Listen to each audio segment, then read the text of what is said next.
ऐकलत का? मधुराज रेसिपीला सबस्क्राइब करताना घंटी पण वाजवा, म्हणजे जेव्हा माझ्या रेसिपीज ऑनलाईन येतील तेव्हा तुमच्या फोनची ही घंटी वाजेल. टिंग टिंग.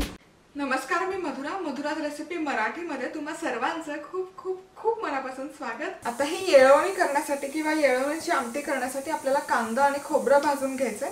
डायरेक्ट हीटवर भाजायचंय. तर सगळ्यात आधी इथे खोबरं आहे माझ्याकडे. तर खोबऱ्याला काय केलंय मी, खोबऱ्याला एक फोर्क लावून घ्यायचं किंवा मग सुरी लावून घ्यायची आणि हे असं हीटवर भाजून घ्यायचं सगळीकडून छान असं सोनेरी काळपट रंग येईपर्यंत. सोनेरी. चला तर मग खोबरं इथे व्यवस्थित भाजून झालंय. छान असा एकसारखा काळा रंग आला, तुम्ही बघू शकता. आतमध्ये पण व्यवस्थित भाजलं गेलंय, बाहेरच्या बाजूने पण व्यवस्थित भाजलं गेलेलं आहे. आणि याच पद्धतीने आपल्याला 2 कांदेही भाजून घ्यायचे. टरफला सकट कांदे घ्यायचे, सुरी लावायची त्याला आणि गॅसवर दोन्ही बाजूने भाजून घ्यायचे. मी ते सुरी लावली म्हणजे मग चटका नाही बसत. आणि हे छान वरचा पोर्शन पूर्ण काळा झाला पाहिजे आतपर्यंत, म्हणजे कांदे भाजले जातात. आणि कांदा बघू शकता सगळ्या बाजूने मस्त असा भाजला गेला. आणि कांदा या ठिकाणी तुम्ही बघू शकता व्यवस्थित भाजला गेला, छान असा आतपर्यंत भाजला गेला सगळ्या बाजूने. चला तर मग कांदा भाजून झालेला आहे. तर याची टरफल काढायची. ही जी काळी पोर्शन आहे, जसं आपण भरीत करतो, भरताचं वरचं टरफल काढून घेतो काळं, ते काढून घ्यायचं. आणि आता याचे तुकडे करायचे. देठाकडचं पोर्शन काढून घ्यायचं.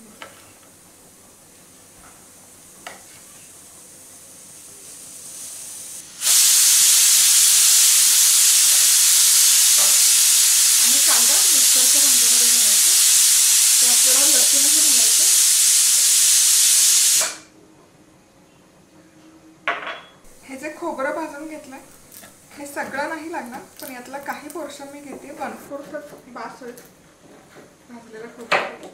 तर हे खोबरं याचे तुकडे करून घेते भाजलेल्या खोबऱ्याचे.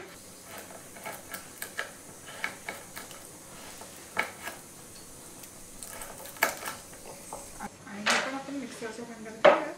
आणि यामध्ये थोडीशी कोथिंबीर घालणं ऑप्शनल आहे. नसेल आवडत नाही घातली काहीच हरकत नाही, पण मी घालतीये. आणि हे मिक्सरमध्ये फिरवून याची छान पेस्ट करून घ्यायची. चला तर मग वाटण बनवून तयार आहे. आता आपण आमटी बनवायला सुरुवात करूया. तर 2 चमचे तेल कढईमध्ये गरम करून घेतलेलं आहे. यामध्ये लसूण घालायचं, लसूण पाकळ्या. वाटणात जरी घातल्या तरी फोडणीमध्ये पण थोडासा लसूण घालायचा. त्यानंतर थोडासा कढीपत्ता,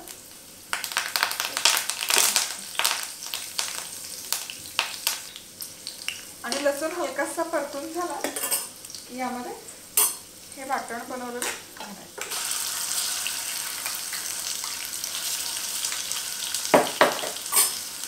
पातळसरच असते कट किंवा येळवणी, त्यामुळे मी मसाला 3-4 चमचे घालते जरी जास्त बनवला असेल तरी. आणि 1-2 मिनिट फक्त आपण हा मसाला मस्तपैकी फ्राय करून घेऊ. चला तर मग इथे 2 मिनिट हा मसाला व्यवस्थित परतून झाला की यामध्ये अर्थातच काळा मसाला, घरामध्ये जो कुठलाही काळा मसाला असतो तो तुम्ही वापरू शकता, किंवा ठेवणीतला कुठलाही तुमचं लाल मिरचीचं तिखट जे काही असेल, लाल चटणी, ते घातलं तरी चालेल. आणि अर्थातच लाल तिखट.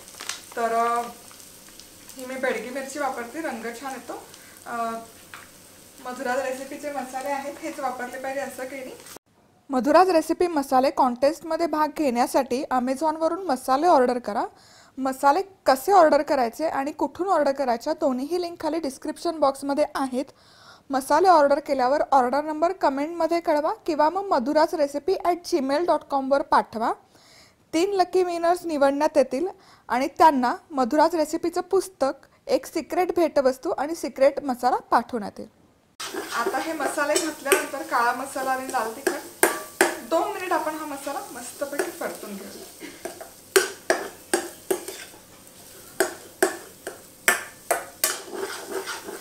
चला तर मग हे 2 मिनिट व्यवस्थित परतून झालं की ही जी येळवणी आहे जी आपण आधी काढून घेतली होती पुरण शिजवताना, त्याचं पाणी, डाळीचं पाणी हे यामध्ये घालायचं.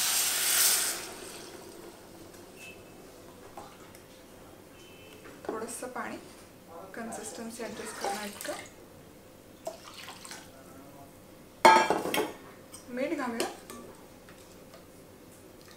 मस्त.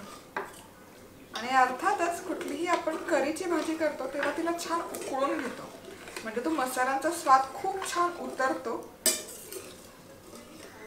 आता ही मस्त आपण एक 7 ते 8 मिनिट उकळून घेऊ. चला तर मग ही आमटी मस्तपैकी मी एक 7 ते 8 मिनिट उकळून घेतली आहे. खूप छान सुवास येतोय असा. ही आमटी कशी खायची? ही आमटी पुरणपोळी बरोबर जबरदस्त लागते.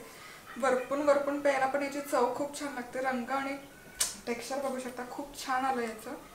आणि त्याचबरोबर इंद्रायणी तांदूळाचा भात केला असेल तर त्याबरोबर पण जबरदस्त लागते. मला पर्सनली भाताबरोबर खूप आवडते. आणि ही आमटी शिळी करून दुसऱ्या दिवशी भाताबरोबर खायला तर जबरदस्त लागते. दुसऱ्या दिवशी नाही, तिसऱ्या दिवशी, चौथ्या दिवशी छान लागते. 4 ते 5 दिवस छान टिकते ही आमटी. जेवढी शिळी होत जाते तेवढं त्याचं चव छान उतरत जाते. आणि मला शिळी करून खायला प्रचंड आवडतं. सबस्क्राईब केलं नसेल तर नक्की सबस्क्राईब करा. आणि सबस्क्राईब करताना बेल आयकॉन क्लिक करायला विसरू नका. तर आज वेळात वेळ काढून तुम्ही ही रेसिपी पाहिल्याबद्दल तुम्हा सर्वांचे खूप खूप खूप मनापासून धन्यवाद. पुन्हा भेटूयात अशाच एका छानशा रेसिपी बरोबर. तोपर्यंत मस्त राहा, खुश राहा, आनंदी राहा आणि सगळ्यात महत्त्वाचं खात राहा.